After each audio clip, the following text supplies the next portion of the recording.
அது ஒரு விவசாய குடும்பம். அவங்களுக்கு 2 ஆம்பளை பிள்ளைங்க. 2 பேருமே விவசாயம்தான். ஒருத்தன் தோட்டத்தை திருத்தி நிறைய காய்கறிகளை விதைக்க ஆரம்பித்தான். இன்னொருத்தன் ஆடு மாடு வாங்கி வளர்க்க ஆரம்பித்தான். அறுவடை காலம் வந்தது. அமோக விளைச்சல், நிறைய காய்கறிகள் கிடச்சிது. அவனுக்கு ரொம்ப சந்தோஷம். அதே போல் அவங்க அண்ணனுடைய ஆடுகளும் பெருகி பெரிய ஆட்டு மந்தையாக உருவாகி இருந்தது. அவங்க அம்மா அப்பா சொன்னாங்க, நம்மளை படைச்சது கடவுள், இந்த இயற்கையெல்லாம் உருவாக்கி தந்தது கடவுள்.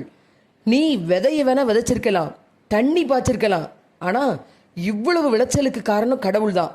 அதே போல் அவங்க அண்ணங்கிட்ட ஆடை வேணா நீ பிடிச்சி வளர்த்துருக்கலாம், அதுக்கு நோய் நொடி இல்லாமல் பாதுகாத்து காட்டு விலங்குகளுக்கு இரையாகாமல் காத்து உன் மந்தையை பெருக்கினது கடவுள். அதனால் அந்த கடவுளுக்கு நன்றி செலுத்துங்க அப்படின்னு அம்மா அப்பா சொல்ல, அப்படியே 2 பேரும் காணிக்கையை எடுத்துக்கிட்டு கடவுள்கிட்ட போனாங்க. கடவுள் தம்பிக்காரன் கொண்டு வந்த காய்கறி காணிக்கையை ஏற்றுக்கிட்டாரு. அண்ணங்காரன் கொண்டு வந்த கொளுத்த ஆட்டு காணிக்கையை அவர் ஏற்றுக்கிடலை.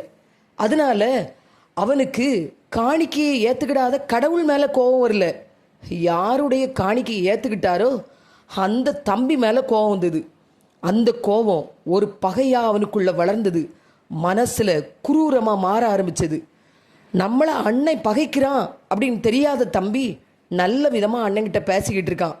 ஒரு நாள் வயல்வெளியில் பேசிக்கிட்டு இருக்கும்போது அண்ணங்காரன் தம்பிக்காரனை வெட்டி கொலை பண்ணிடுறான். இதில் இருந்து கோபமே படக்கூடாது.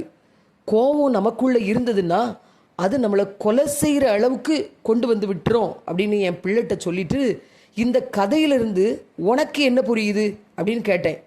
என் பொண்ணு சொன்னா, எனக்கு அண்ணங்காரன் மேலேயோ தம்பிக்காரன் மேலேயோ கோபம் வரல, எனக்கு கடவுள் மேலே தான் கோபம் வருது.